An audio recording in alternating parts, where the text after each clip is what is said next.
Hello students, स्वागत है आप सभी के अपने YouTube channel Balaji learning coaching में। स्टूडेंट्स, क्लास 12 की फिजिक्स के अंतर्गत आप सभी लोगों को महत्वपूर्ण डेरिवेशन कराए जा रहे हैं।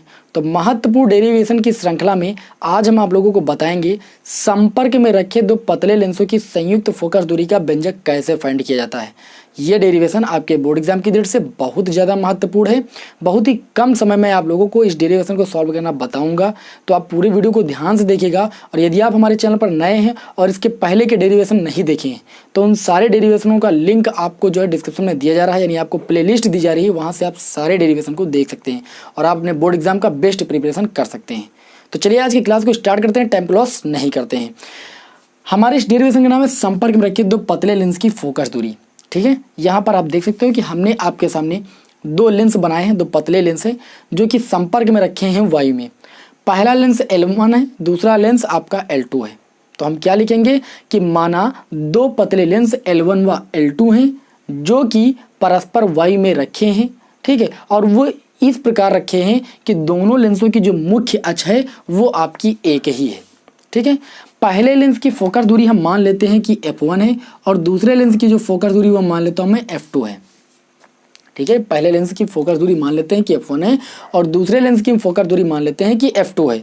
अब यहाँ पर देखिए हम क्या करेंगे, हम पहले लेंस से, ठीक है, पहले लेंस से एक हम बिंदुवस्तु मानेंगे O, U दूरी पर, है ना। पहले लेंस से U दूरी पर एक बिंदुवस्तु O है।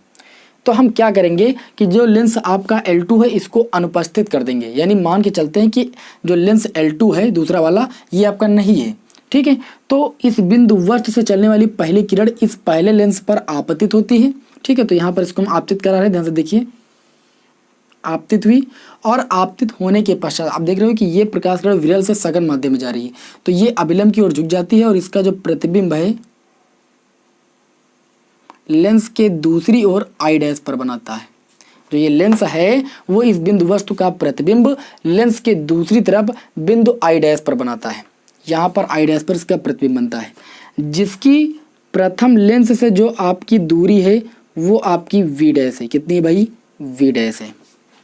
आप क्या बोलोगे, लेंस L2 की अनुपस्थिति में लेंस L1 से U दूरी पर एक बिंदु वस्तु O है जिससे चलने वाली प्रकाश किरण लेंस L1 पर आपतित होती है और आपतित होने के पश्चात लेंस L1 उस बिंदु वस्तु का प्रतिबिंब लेंस के दूसरी ओर बिंदु I डैश पर बनाता है। लेंस L1 से उस I डैश की जो दूरी है वो आपकी V डैश है। कितनी है? आपकी V डैश है। तो यहाँ पर आप लिखोगे प्रथम स्थिति में लेंस L2 की अनुपस्थिति में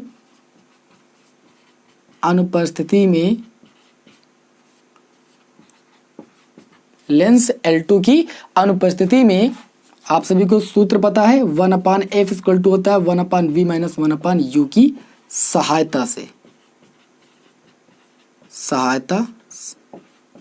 मैंने आप लोगों को बताया कि जो पहला लेंस है उसकी फोकस दूरी मान के चलते हैं f1 है, दूसरे लेंस की फोकस दूरी आपकी f2 है। तो हम इसकी सहायता से देखेंगे तो ये आपका हो जाएगा पहले लेंस की फोकस दूरी 1/f1 और पहले लेंस से जो प्रतिबिंब की दूरी है वो आपकी v डैश है और वस्तु की दूरी u है। तो ये आपको हो जाएगा 1/ यहाँ पर v डैश लिखेंगे और वस्तु की दूरी आपकी u है। इसको मानेंगे समीकरण। अब यहाँ पर देखिए, अब इस लेंस L2 के बारे में हम बात करेंगे। तो जो लेंस L2 है उसके लिए जो ये आई डैश बिंदु है ये आभासी वस्तु का कार्य करता है। ठीक है, और यहाँ पर हम क्या करेंगे, देखिए पहले लेंस से इस आई डैश तक की जो दूरी है वी डैश है। चूंकि आप सभी लोगों ने डेरिवेशन में पढ़ा है कि जो लेंस हैं वो आपके बहुत पतले हैं। ठीक है, तो इस दूरी को हम नगण्य मानकर चलते हैं। तो जो दूसरा लेंस है दूसरे लेंस से जो आई डैश की दूरी होगी वो भी लगभग में आपकी वी डैश ही होगी। बस फर्क इतना है कि जो दूसरा लेंस है उसके लिए आई डैश आभासी वस्तु का कार्य करता है, तो जो ये वी डैश दूरी हो जाएगी वो दूसरे लेंस के लिए वस्तु की दूरी हो जाएगी। ठीक है, और जो ये दूसरा लेंस है इस आई डैश आभासी वस्तु का जो प्रतिबिंब है वो लेंस के उसी तरफ जो है बिंदु आई पर बनाता है, जिसकी इस दूसरे लेंस से जो आपकी दूरी है वो आपकी कितनी है? v है। आई बात समझ में? आप क्या कहोगे कि जो बिंदु आई डैश है वो लेंस L2 के लिए आभासी वस्तु का कार्य करता है और लेंस L2 इस आभासी वस्तु का प्रतिबिंब बिंदु I पर बनाता है। मैंने यहाँ पर आई डैश लिख दिया, I पर बनाता है, जिसकी लेंस L2 से जो दूरी है वो आपकी V है। ठीक है, तो फिर यहाँ पर हम लिखेंगे यहाँ पर लिखेंगे द्वितीय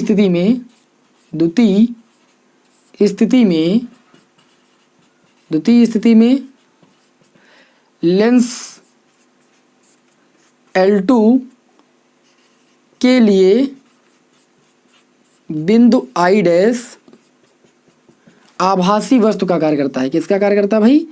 आभासी वस्तु का कार्य करता है, वस्तु का कार्य करता है, और उसका प्रतिबिंब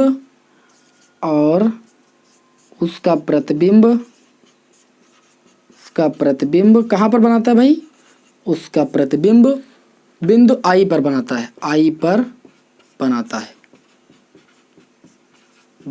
है। तब इसी सूत्र से 1/, दूसरे लेंस की फोकस दूरी कितनी है आपकी? f2 = 1/v।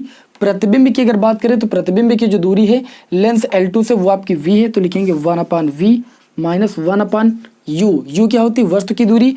तो जो I डैश है वो इस L2 लेंस के लिए आभासी वस्तु का कार्य करता है, जिसकी I डैश से जो दूरी होगी वो v डैश होगी। देखिए यहाँ से यहाँ तक की दूरी v डैश है, लेकिन ये लेंस जो है बहुत पतला है, तो ये जो आपकी मोटाई होगी बहुत सूक्ष्मतम होगी, तो इसलिए इसको छोड़ के चलेंगे। हम मान के चलेंगे कि जो है यहाँ लेंस L2 से लेकर I डैश तक की भी दूरी आपकी कितनी है? v डैश ही है, क्योंकि आप अंत में उस छोटी दूरी को छोड़ ही देते हो। ठीक है, तो यहाँ पर हम जो वस्तु की दूरी मान के चलेंगे वो आपकी हो जाएगी v डैश। ठीक है, तो यहाँ पर लिख देंगे v डैश।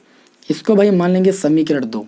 यहाँ पर हम क्या करेंगे? लिखेंगे समीकरण 1 + 2 से समीकरण 1 और 2 को भाई जोड़ने पर, तो देखिए LHS जुड़ जाएगा, यानी 1/f1 + 1/f2 हो जाएगा इक्वल टू, ये आपको हो जाएगा 1/v डैश और माइनस 1/u, और प्लस इसको जोड़ेंगे 1/v माइनस 1/v डैश।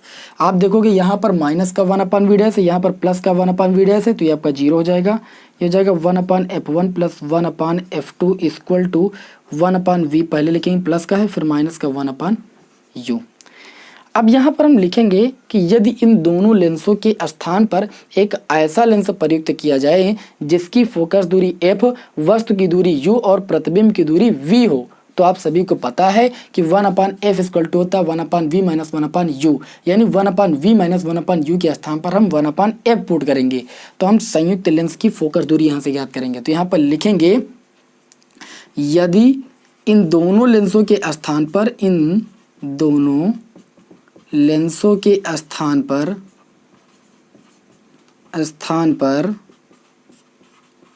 एक ऐसा लेंस प्रयुक्त किया जाए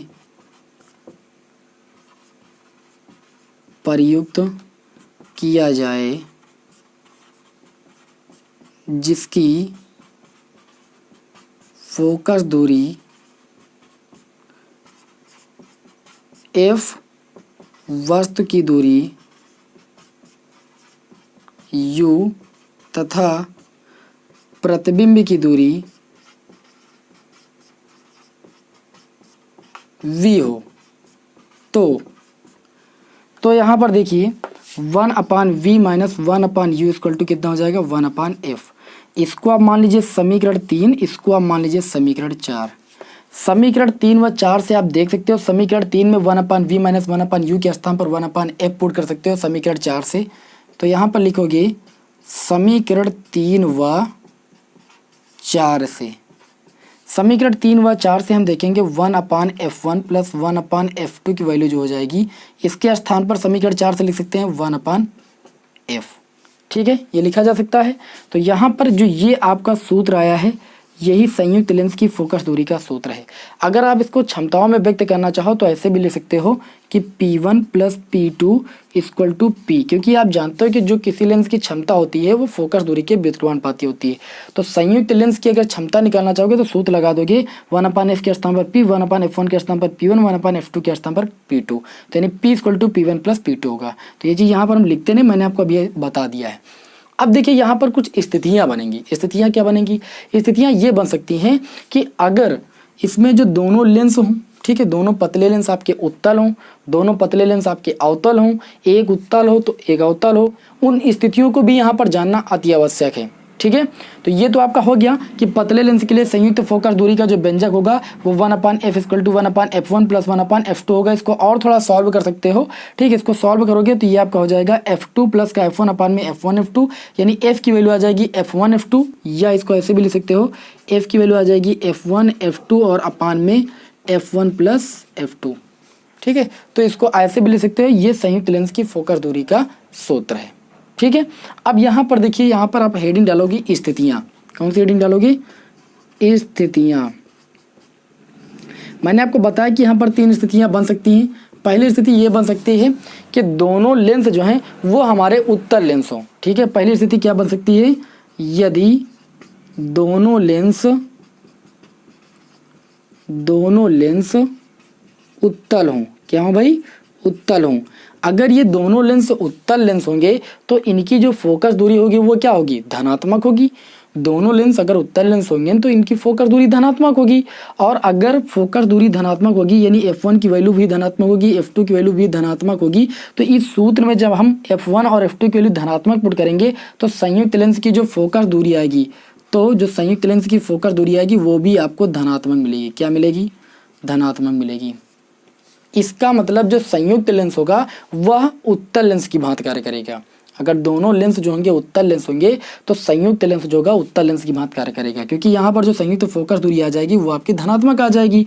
और धनात्मक फोकस दूरी किसकी होती है? उत्तल लेंस की होती है। तो यहाँ पर लिखेंगे इस प्रकार संयुक्त लेंस उत्तल लेंस की भांति कार्य करेगा। उत्तल लेंस की भांति कार्य करेगा।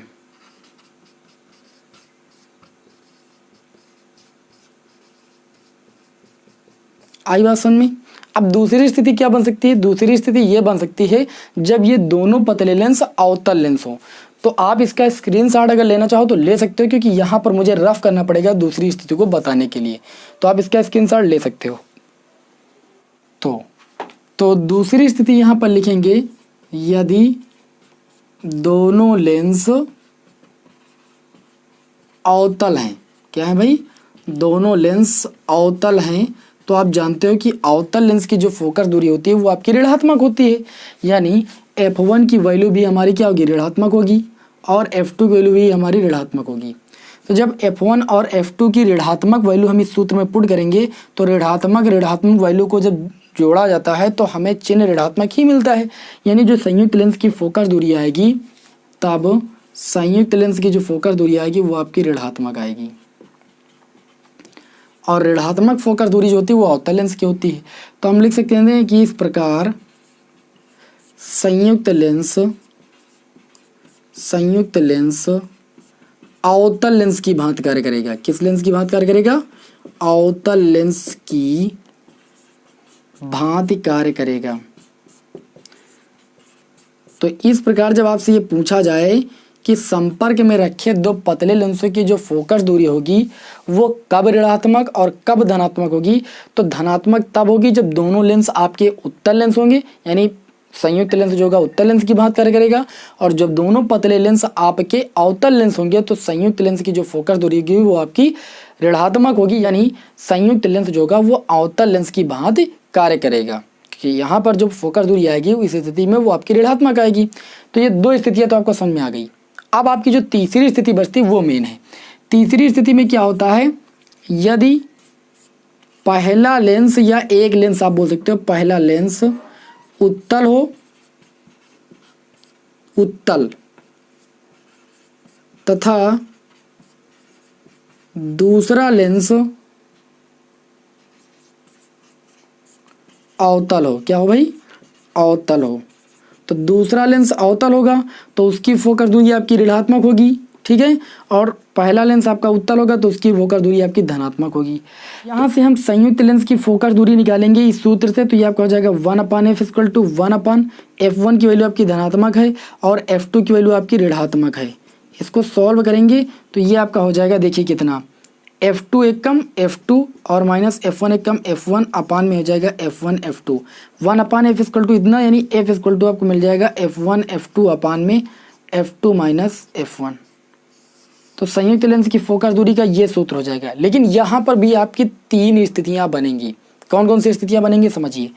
पहली स्थिति ये बन सकती है कि अगर f1 की वैल्यू बड़ी हो जाए f2 से, ठीक है, f1 की वैल्यू बड़ी हो जाए, तो यहाँ पर जब आपकी f1 की वैल्यू f2 से अधिक होगी, तो यहाँ पर आंकिक मान रख कर थोड़ा समझते हैं। f1 की वैल्यू अगर मान लीजिए 3 हो गई और f2 की वैल्यू आपकी 2 हो गई, ठीक है, क्योंकि f2 आपकी छोटी वैल्यू है। तो यहाँ पर देखिए 3 2 जा ऊपर कितना हो जाएगा 6, नीचे आपका देखिए 2 से हम 3 को माइनस करेंगे तो माइनस का 1 बचेगा। यानी आपको संयुक्त लेंस की जो फोकस दूरी मिलेगी वो आपकी ऋणात्मक मिलेगी। और यहाँ पर आप देख सकते हो, तो इसका मतलब ये है कि आपके जो संयुक्त लेंस होगा वो अवतल लेंस की भांति कार्य करेगा। f1 की वैल्यू जब f2 से बड़ी होगी तो संयुक्त लेंस अवतल लेंस की भांति कार्य करेगा। अवतल लेंस की भांति कार्य करेगा। अवतल लेंस की लिख सकते हो भांति कार्य करेगा। बात समझ में आई। इसी प्रकार अब दूसरी स्थिति इसमें क्या बनेगी, दूसरी स्थिति इसमें यह बन सकती है कि अगर f2 की वैल्यू हो जाए अधिक f1 से। अब f2 की वैल्यू अगर अधिक हो जाएगी तो 3, अगर इसको 3 मान ले, इसको 2 मान ले, तो 3 से 2 जाएगा तो नीचे पॉजिटिव मिलेगा और 3 दूनी 6 ऊपर पॉजिटिव हो जाएगा। यानी जो संयुक्त लेंस की फोकस दूरी आएगी वो आपकी धनात्मक आएगी। यानी संयुक्त लेंस आपका उत्तल लेंस की भांति कार्य करेगा। एकदम उल्टा हो रहा है कि अगर उत्तल लेंस की फोकस दूरी अधिक हो रही है तो संयुक्त लेंस आपका अवतल लेंस की भांति कार्य कर रहा है। और अगर f2 की वैल्यू अधिक हो रही है, यानी अवतल लेंस की फोकस दूरी अधिक हो रही है, तो संयुक्त लेंस उत्तल लेंस की भांति कर रहा है। और इसी में तीसरी स्थिति बन सकती है। तीसरी स्थिति क्या बन सकती है, तीसरी स्थिति ये बन सकती है कि अगर f1 और f2 दोनों की वैल्यू बराबर हो जाए, यानी f1 और f2 की वैल्यू दोनों की बराबर हो जाए, तो आप यहाँ पर संयुक्त लेंस की फोकस दूरी फाइंड करोगे। तो सूत्र है f1 f2 अपान में f2 माइनस f1, यानी ऊपर f इंटू में f हो जाएगा क्योंकि f1 f2 बराबर हो गए, अपान में f2 माइनस f1 यानी f माइनस f, तो यह आ जाएगा f स्क्वायर और बटे में 0। किसी भी संख्या के बटे में 0 का मतलब यह होता है कि उसकी वैल्यू इन्फिनिटिव हो जाएगी। यानी संयुक्त लेंस की जो फोकस दूरी आ जाएगी वो आपकी इन्फिनिटिव आ जाएगी। और संयुक्त लेंस की फोकस दूरी इन्फिनिटिव आने का मतलब ये है कि जो संयुक्त लेंस होगा वो कांच की समतल प्लेट की भांति कार्य करेगा, क्योंकि कांच की समतल प्लेट की जो फोकस दूरी होती है वो आपकी अनंत होती है। तो ये तीनों स्थितियाँ आपको समझ में आई। तो मैंने आपको क्या बताया कि आपको सबसे पहले संपर्क में रखे 2 पतले लेंसों की फोकस दूरी का व्यंजक फाइंड करना है। उसके बाद आपको स्थितियां 3, पहली कि जब दोनों लेंस उत्तल हों और जब दोनों लेंस आपके अवतल हों। तो दोनों लेंस उत्तल होंगे तो संयुक्त लेंस आपका उत्तल लेंस की बात कार्य करेगा, और जब दोनों लेंस आपके अवतल लेंस होंगे तो संयुक्त लेंस अवतल लेंस की बात कार्य करेगा। क्यों? क्योंकि संयुक्त लेंस की फोकस दूरी ऋणात्मक आएगी। और तीसरी स्थिति की जब एक उत्तल हो और दूसरा अवतल हो तो आपको ये व्यंजक मिलेगा। और इसमें भी 3 स्थितियां बन सकती है। अगर f1 की वैल्यू f2 से अधिक होगी, यानी उत्तल लेंस की फोकस दूरी अधिक होगी, तो लेंस जो होगा वो आपका अवतल लेंस की बात कार्य करेगा। और जब अवतल लेंस की फोकस दूरी अधिक होगी तो संयुक्त लेंस उत्तल लेंस की बात कार्य करेगा। और जब दोनों लेंसों की फोकस दूरियां बराबर होंगी तो संयुक्त लेंस कांच की समतल प्लेट की भांति कार्य करेगा, क्योंकि कांच की समतल प्लेट की जो फोकस दूरी होती है वो आपकी अनंत होती है। तो इस प्रकार आप लोगों ने सारी बातों को अच्छी तरीके से समझ लिया होगा। मैंने सारी बातों को बहुत अच्छी तरीके से एक्सप्लेन करने की कोशिश की है। आई होप आप सभी लोगों को ये छोटा सा वीडियो पसंद आया होगा। और तो चलिए फिर आपको नेक्स्ट वीडियो में मिलेंगे किसी नए क्वेश्चन के साथ। तब तक के लिए जय हिंद।